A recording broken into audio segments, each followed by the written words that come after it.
আমার আজকের এই রেসিপিটি যে একবার বানিয়ে খাবেন অবশ্যই আমাকে স্মরণ করতে হবে আপনার। তো আজকে আমি আপনাদের জন্য মাসালা ভেন্ডির রেসিপি নিয়ে চলে এসেছি। চুলায় প্যান বসিয়ে তার মধ্যে আমি তেল দিয়ে দিয়েছি। তেলটা গরম হলে সেখানে আমি ভেন্ডিগুলোকে ঢেলে দিব। এখানে আমি আপনাদেরকে দেখিয়ে দিয়েছি ভেন্ডিটা আমি মাঝখান থেকে হালকা করে একটু চিড়ে দিয়েছি যাতে মশলাটা ভেন্ডির ভিতরে খুব সহজেই ঢুকে যায়। তো আমি লবণ আর হলুদ দিয়ে ভেন্ডিটাকে সুন্দর করে ভেজে নিব। এখানে ভেন্ডিটা ভেজে নেওয়া খুবই জরুরি এই রেসিপিতে, তাই আপনারা ভেন্ডিটা অবশ্যই সুন্দর করে ভেজে নেবেন। তো ভেন্ডি ভাজা হয়ে গিয়েছে। এরপরে আমি সেই প্যানের মধ্যে তেল দিয়ে পেঁয়াজ আর কাঁচামরিচ দিয়ে সেটাকে সামান্য ভেজে নিয়ে তার মধ্যে দিয়ে দিয়েছি আদা রসুন বাটা, জিরে বাটা, স্বাদ মতো লবণ, তারপরে দিয়ে দিয়েছি হলুদ, এরপরে সামান্য একটু ধনিয়া গুঁড়া দিয়েছি এবং তারপরে দিয়ে দিয়েছি বেশ খানিকটা মরিচের গুঁড়া।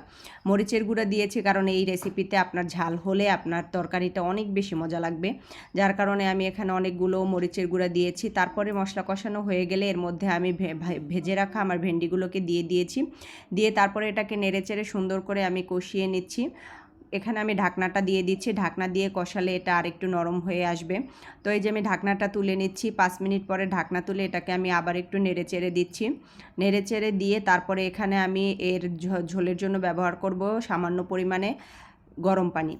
অবশ্যই আপনারা সবসময় রান্নায় ঝোলের জন্য গরম পানি ব্যবহার করবেন। এটা আমি সবসময় আপনাদের কাছে বলে থাকি যে আপনারা ঝোলের জন্য সবসময় গরম পানি ব্যবহার করবেন। গরম পানি আপনার তরকারির স্বাদ বহুগুণ বাড়িয়ে দেয়।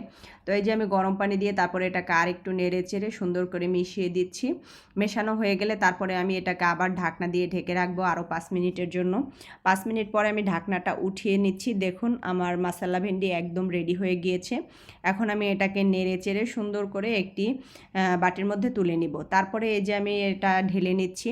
এই যে বাটিতে আমি ঢেলে নিচ্ছি। দেখুন এটার কালার অনেক সুন্দর হয়েছে, দেখতেই লোভনীয় লাগছে। আপনারা অবশ্যই গরম ভাতের সাথে এটি ট্রাই করবেন এবং আমাকে অবশ্যই আপনাদের স্মরণ করতে হবে।